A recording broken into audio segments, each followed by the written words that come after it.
सबको good evening. आज errors of nouns फिर से देखेंगे। सारे एग्जामिनेशन के लिए इम्पोर्टेंट है, आप सीखिए। क्वेश्चन है, correct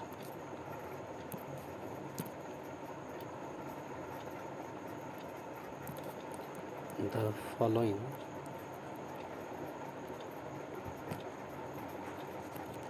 sentences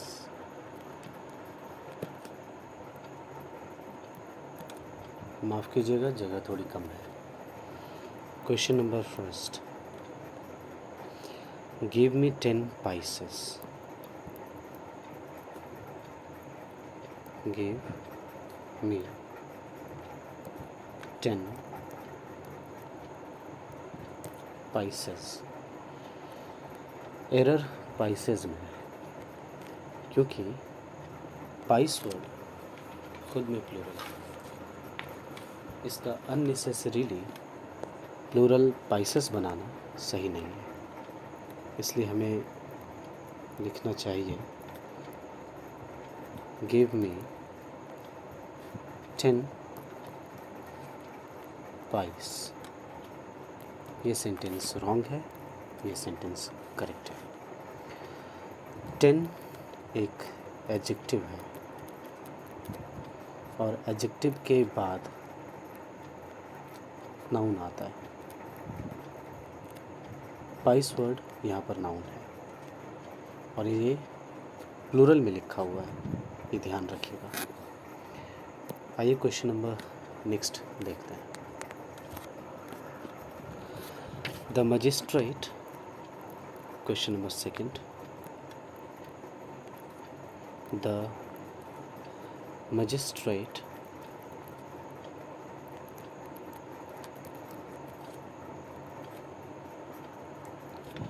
passed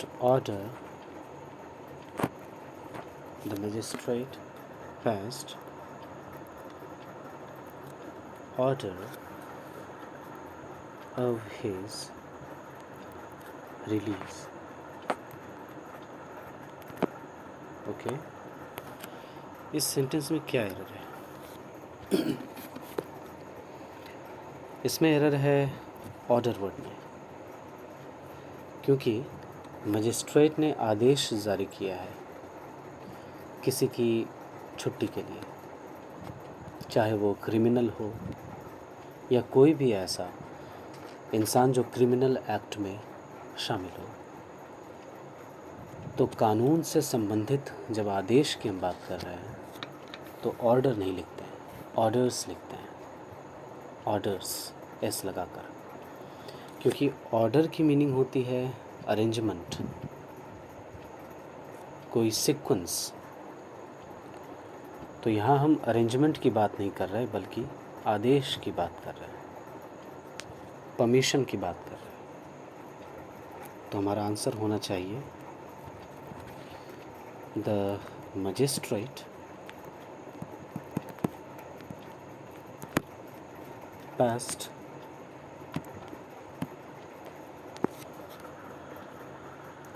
orders of his release। Orders of his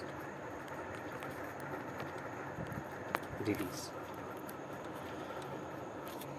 orders word यहाँ पर नाउन है, क्योंकि पास्ट वर्ड वर्ब है। वर्ब के जब बाद कोई वर्ड आए और ऑब्जेक्ट हो तो वो नाउन या प्रोनाउन होता है। ये प्रोनाउन है नहीं ऑर्डर्स, इसलिए ये एक नाउन वर्ड है। Next question, question number third, he bot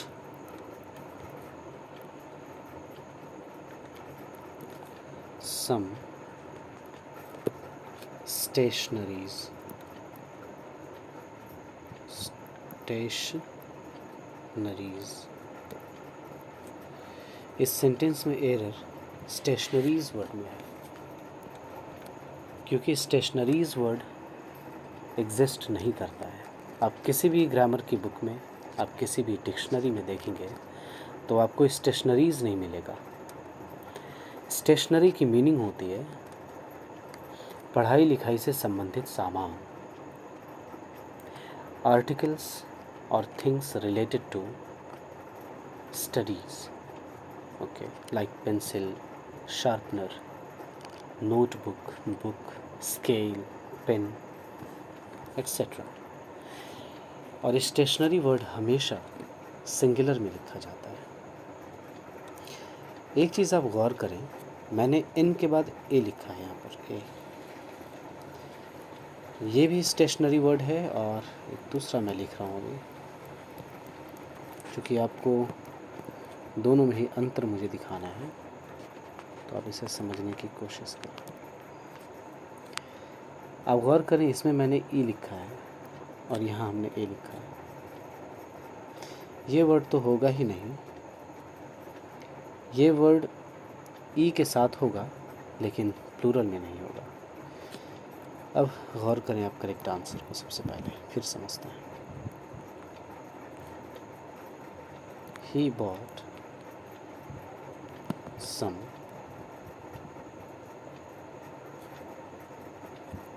stationery. Some adjective है और एडजेक्टिव के बाद जनरली नाउन आता है, इसलिए स्टेशनरी नाउन है। ये सेंटेंस अब करेक्ट है, ये सेंटेंस रॉन्ग है।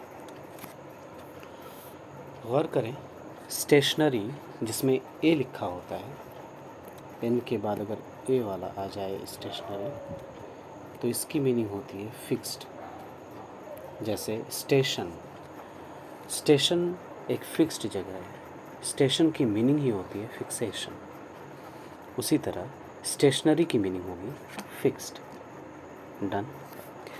लेकिन एन के साथ ई आ जाए, एन ई आर वाई, इस स्टेशनरी की मीनिंग होती है things related to studies. Question number 4। माफ़ कीजिएगा, हैंड राइटिंग अच्छी है, फिर भी यहाँ ख़राब हो रही है क्योंकि मैं छोटी स्क्रीन में लिख रहा हूँ, छोटी स्क्रीन पर लिख रहा हूँ। ज़रा बर्दाश्त कीजिए, लेकिन चीज़ें अच्छी हैं। आइए अगला क्वेश्चन देखते हैं। He said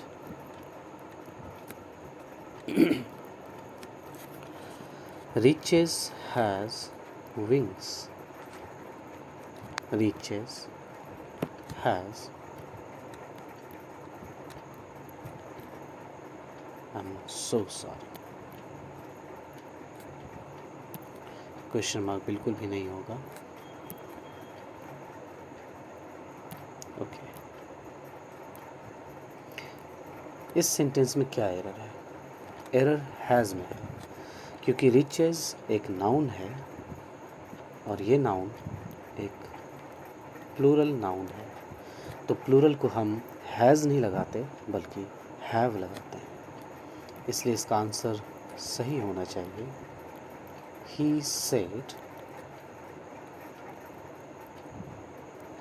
riches have wings. Okay, now this sentence is correct and this is wrong. Question number 5. बहुत ही आसान क्वेश्चन है, लेकिन बहुत ही इंटरेस्टिंग क्वेश्चन है और एग्जामिनेशन में पूछा जाता है। क्वेश्चन है, there is no space in the car. गौर करें क्वेश्चन को, there is no space in the car, what is the error in this sentence? पहली नज़र में देखें तो देयर इज़ नो एरर, आपको लगेगा ऐसा कि ठीक ही तो कहा गया है, कार में कोई जगह नहीं है, स्पेस मीन्स जगह। लेकिन अब गौर करें कि स्पेस मीन्स अंतरिक्ष हुआ करता है, तो यहाँ एरर स्पेस में है। ये क्वेश्चन सुपरफ्लुअस एक्सप्रेशन से क्वेश्चन है, रॉन्ग यूसेज ऑफ वर्ड से क्वेश्चन है, ऐसा समझे। अगर कहीं जगह नहीं है और वो कोई कंपार्टमेंट हो, कोई कार हो, कोई बर्थ हो, तो हमें स्पेस नहीं कहना चाहिए, बल्कि हमें रूम कहना चाहिए। माफ़ कीजिएगा, ठीक कर लिया मैंने। हमें रूम कहना चाहिए, रूम। आपने गौर किया होगा क्रिकेट में रूम वर्ड का इस्तेमाल होता है। खिलाड़ी ने ऑफ साइड में रूम बनाकर छक्के लगाए, रूम बनाकर मारा। ये रूम बनाकर मारा, इसकी क्या मीनिंग है? रूम मीन्स जगह, जगह बनाकर मारी। गुड।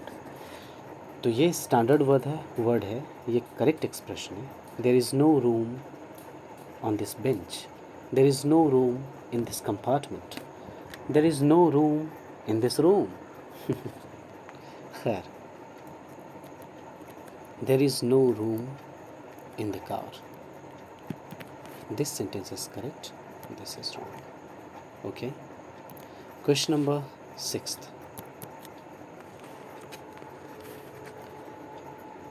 बहुत अच्छा क्वेश्चन, अगेन आसान है, लेकिन कुछ न कुछ तो ये समझा कर ही जाएगा। Shelley's poetries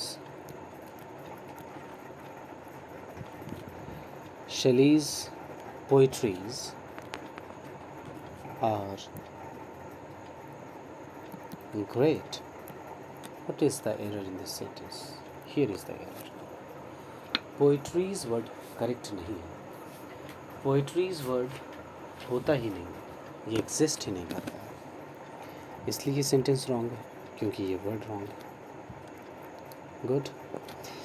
शेली एक पोएट हैं, P.B. शेली। तो उनकी कविता बहुत ही उच्चतम दर्जे की। पोइट्री वर्ड हमेशा सिंगुलर में लिखा जाता है, हमेशा। तो हमको लिखना चाहिए शेली, इसको आप अपॉस्ट्रोफियस लगाएं, पजेस कर दें। अब पढ़ेंगे शेलीज़ पोएट्री इज़ लिखना होगा, आर नहीं। समझाता हूँ। क्योंकि पोएट्री वर्ड हमेशा सिंगुलर है, और पोएट्री वर्ड जब सिंगुलर है तो अपने साथ ये सिंगुलर वर्ब लेगा। तो सिंपल सी बात है, पोएट्री वर्ड एक नाउन है, और नाउन में कैसा नाउन है? तो सिंगुलर नाउन। सिंगुलर नाउन के साथ हम सिंगुलर वर्ब लगाते हैं, इसलिए ये सेंटेंस अब करेक्ट है। Question number 7।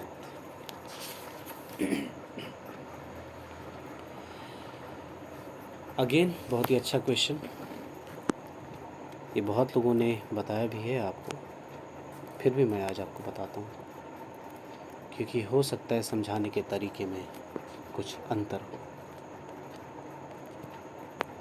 देखा हुआ क्वेश्चन है आपको, don't worry. He is my cousin brother. गौर करें, हमने यहाँ कज़िन भी लिखा, ब्रदर भी लिखा। क्या ये सही है? नहीं। हमें कज़िन सिस्टर, कज़िन ब्रदर ये एक्सप्रेशन यूज़ नहीं करना चाहिए। अब मैं समझाता हूँ क्यों। स्पेशली हमें ये समझना होगा कि ये क्वेश्चन किस कैटेगरी से पूछा गया है। इस तरह के क्वेश्चन सुपरफ्लुअस एक्सप्रेशन के तहत रखे जाते हैं। सुपरफ्लुअस मीन्स होता है रॉन्ग, अननेसेसरी। तो मैंने कज़िन जब कहा ही है, तो इसके अलावे मैं फिर ब्रदर क्यों कहूँ? क्योंकि हमें जाननी होगी मीनिंग इसकी। कज़िन की मीनिंग खुद ब खुद ब्रदर और सिस्टर होती है, और आपने यहाँ कह भी दिया है ही से हमें पता चल ही गया कि किसी हम मेल के बारे में बात कर रहे हैं। तो मेल को जब रेफरेंस चला ही गया तो ऑब्वियस है कज़िन मीन्स ब्रदर होगा। अगर मैं कहता शी इज़ माई कज़िन, इससे स्पष्ट है कि मैं किसी फीमेल के बारे में बात कर रहा हूँ। तो ऑब्वियस है कज़िन की मीनिंग यहाँ पर सिस्टर होगी। ही is my cousin means he is my brother, किसी रिलेशन में है। She is my cousin it means she is my sister, हो सकता है वो ममेरी बहन हो सकता है वो फुफेरी बहन हो, चचेरी बहन हो, संभव है। बट इतना तो रेफरेंस और इतनी मीनिंग तो क्लियर है ना कि ही कहें तो ब्रदर का रेफरेंस, शी कहें तो सिस्टर का रेफरेंस, तो कज़िन के साथ ब्रदर या सिस्टर लगाने की ज़रूरत ही क्या है, क्योंकि कज़िन खुद ब खुद मीनिंग देता है ब्रदर और सिस्टर का। That's it. So it's quite simple. We should write he is my cousin, that's it. अब ये सेंटेंस करेक्ट है। आइए क्वेश्चन नंबर 8 की तरफ बढ़ते हैं और मैं कोशिश करता हूँ कि आपको फिर से दूसरा क्वेश्चन अच्छा क्वेश्चन मिले। How many kettles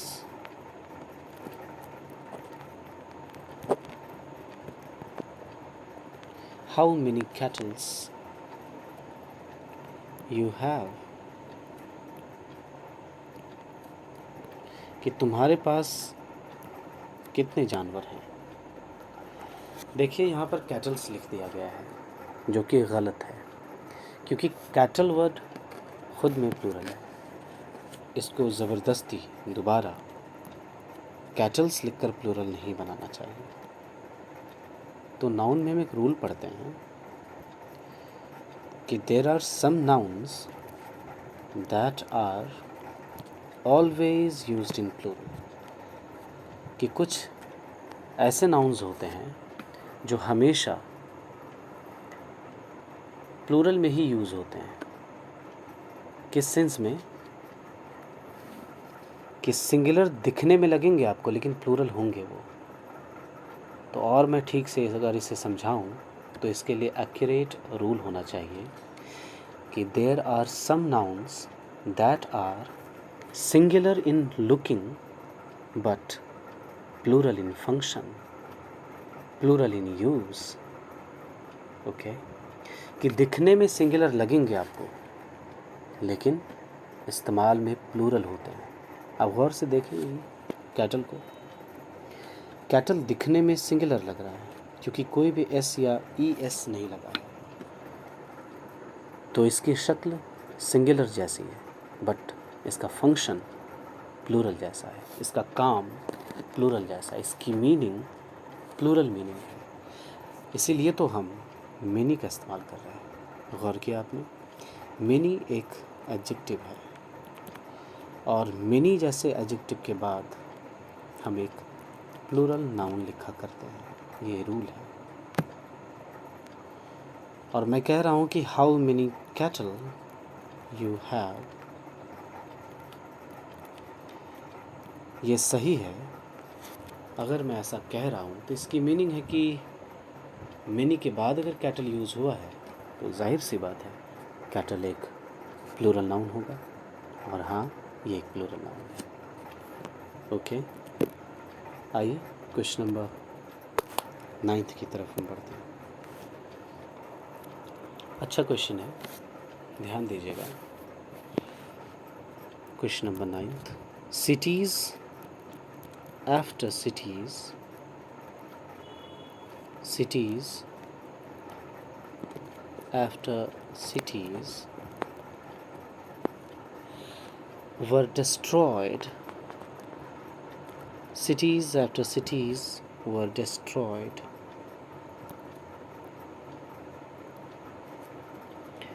by the army, by the army, कि शहर के शहर ख़त्म कर दिए गए आर्मी के द्वारा। अब गौर करें कि आफ्टर लिखा हुआ है। आफ्टर एक प्रेपोजिशन है और इसी प्रेपोजिशन से पहले और बाद सेम नाउन लिखा गया है। आफ्टर से पहले, इस प्रेपोजिशन से पहले हमने नाउन सिटीज़ लिखा है और इसके बाद भी हमने नाउन सिटीज़ लिखा है। तो एक रूल है कि किसी प्रपोजिशन से पहले और बाद अगर सेम ही नाउन लिखा गया हो, अगर सेम नाउन रिपीट किया गया हो, तो उस नाउन को हम सिंगुलर में लिखते हैं। उस नाउन को सिंगुलर में लिखना चाहिए। This is the rule. और इससे अब बना हुआ जो एक्सप्रेशन है वो सिंगुलर समझा जाएगा। तो आइए इसको समझते हैं। हमें यहाँ पर सिटी लिखनी चाहिए और फिर आफ्टर एक प्रपोजिशन आएगा। अगेन हमें सिटी ही लिखनी चाहिए। सिटी आफ्टर सिटी, किसी प्रपोजिशन से पहले और बाद सेम नाउन आए तो उसे सिंगुलर में लिखें। तो देख लीजिए, सिटी यहाँ सिंगुलर लिखा है, यहाँ पे सिंगुलर लिखा है। और अब ये पूरा ही एक्सप्रेशन सिंगुलर हुआ। जब ये पूरा सब्जेक्ट, जब ये पूरा एक्सप्रेशन सिंगुलर हुआ तो इसके साथ हम वॉज लिखेंगे, सिंगुलर वर्ब लिखेंगे। समझ रहे हैं आप? शुक्रिया। City after city was destroyed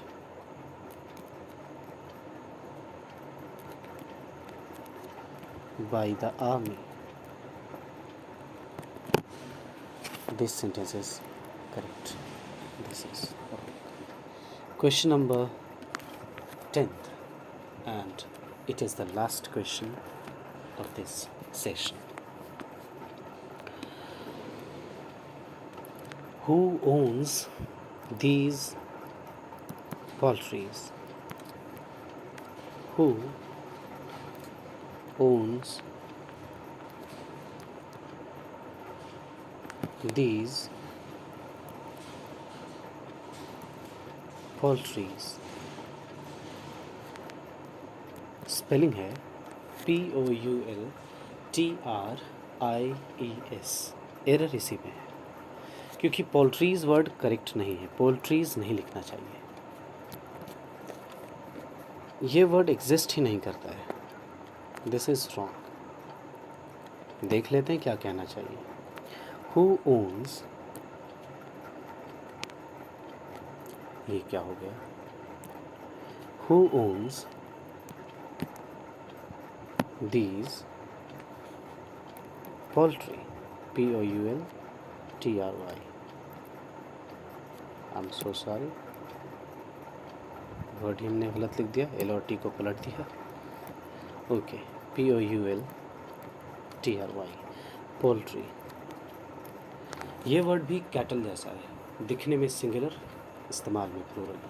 इसलिए हमने इससे पहले दीज एक प्लूरल एडजेक्टिव लगाया है। ध्यान रहे, क्योंकि पोल्ट्री एक प्लूरल नाउन है और प्लूरल नाउन से पहले प्लूरल एडजेक्टिव आता है। दिखने में सिंगुलर, इस्तेमाल में प्लूरल। ध्यान रहे। तो ठीक है, आज हमने जितने क्वेश्चंस किए ये बहुत अच्छे क्वेश्चंस थे। आगे भी जारी रहेगा सेशन। आप बने रहें, आप सीखते रहें। इंग्लिश आपको सिखाता रहेगा, इंग्लिश आपकी मदद करता रहेगा। Thank you so much. शब खैर।